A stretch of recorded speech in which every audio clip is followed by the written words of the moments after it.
Today, we are diving deep into one of the most intense and honestly beautiful stories of conflict and forgiveness you'll ever hear. It comes from the book of Genesis. It's all about two brothers, a grudge that simmered for 20 years, and one single meeting out in the wilderness that was supposed to end in bloodshed, but didn't. But before we get into it, let me ask you something. What's your greatest fear? For a lot of us, it's not some monster under the bed. It's having to face someone we've really, truly hurt. That knot in your stomach, that feeling of dread. That is exactly where our story kicks off. All right, so let's set the stage. We're about to witness what everyone expects to be a brutal, bloody confrontation. A man named Jacob is finally, after 2 long decades, about to come face to face with the brother whose life he basically ruined. So, picture this. Jacob has spent 20 years on the run. He tricked his brother Esau out of everything, his inheritance, his father's blessing, and then he fled. Now he's finally heading home, probably hoping to sneak back in quietly. But then he gets the news. Esau's coming to meet him. And oh yeah, he's not coming alone. He's bringing 400 men with him. Let that number just sink in for a second. 400. In the ancient world, you don't bring 400 guys to a family reunion. That's not a welcoming committee. That is a small army. It's a massive show of force, and Jacob knows exactly what it means. All his plans, all his wealth, it's all about to mean absolutely nothing. And in this moment of pure terror, it's not just the fear of a sword that's eating him alive, it's his own guilt. He can still hear it 20 years later, the sound of his brother's heart breaking, that agonizing cry for a blessing that was stolen, and he knows that cry was my doing.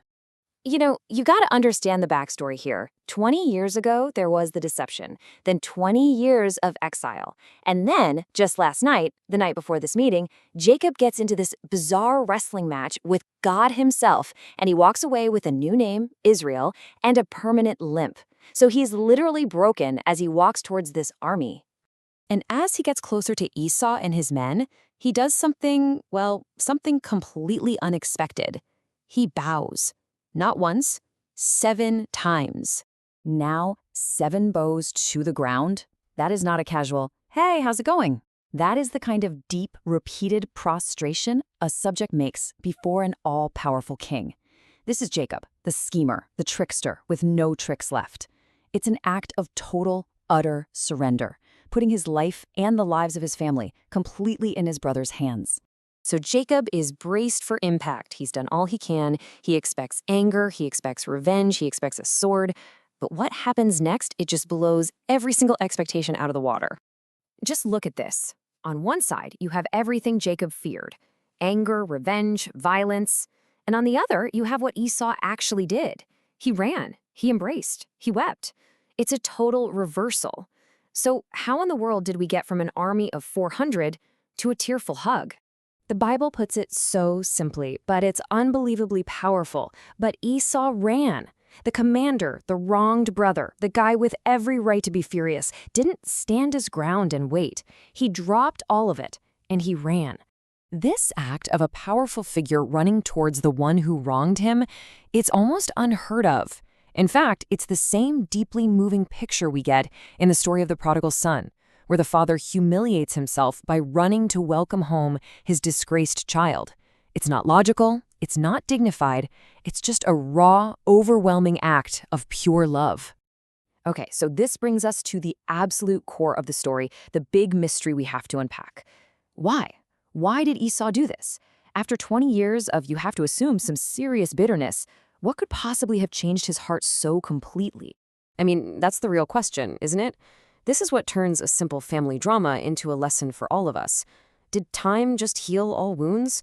Or was there something deeper, something supernatural going on here? Well, the text seems to point to 2 things that worked together. First, Jacob had spent the night before in desperate prayer, and it seems God answered it by softening Esau's heart. But second, and this is huge, Esau himself had changed. In those 20 years, God had blessed him too. He'd built his own life, had his own success, and found his own peace. And this all comes to a head in one incredible moment. Jacob tries to give Esau this massive gift, flocks and herds, a fortune, really, as a way to pay him back. But Esau's response is just, wow. He looks at his brother and says, "I have enough." And he doesn't just mean he has enough goats or camels. I have enough is the language of a soul that is completely at peace. It means, I don't need anything from you to be whole. I'm not carrying a debt that you need to repay. I am already full. You see, real forgiveness, the kind that runs to embrace an enemy, doesn't come from a place of emptiness. It flows from a heart that is already content. And this moment, this one act of grace, completely changes the trajectory of Jacob's life. It's not just a happy ending, it's a new beginning. Let's look at the very first thing he does after he and Esau part ways. So they go their separate ways, in peace. And what are Jacob's first two major moves? He builds a shelter, a place of rest he calls Sukkot. And then, the most important thing, he builds an altar. Not a house, not a wall, but an altar to God. Just think about that for a minute. This is a man who spent his whole life acquiring, getting, taking. His name literally means he who supplants. And his first permanent act in the Promised Land isn't to start a new business venture or build a fortress, it's to build a place of worship. His entire focus has shifted from what he can get to the God he can thank. It's a fundamental change in his identity. So what do we take away from this ancient story? A few things that are just as true today. Real courage isn't about being fearless. It's about facing your past, even if you have to do it with a limp. True, lasting change, well, that often comes after we've wrestled with God. Forgiveness isn't something we squeeze out of an empty heart. It overflows from one that's already full. And maybe most importantly, choosing to run towards the person who hurt you, that's not weakness. That's a sign of incredible strength. And that brings us right back to you. This story is a powerful reminder that even after 20 years of pain, even when it looks like an army is marching your way, reconciliation is actually possible. But it's going to require some humility, maybe some surrender, and a heart that's been made whole by something bigger than revenge. So the question for all of us is, what's the first step toward yours?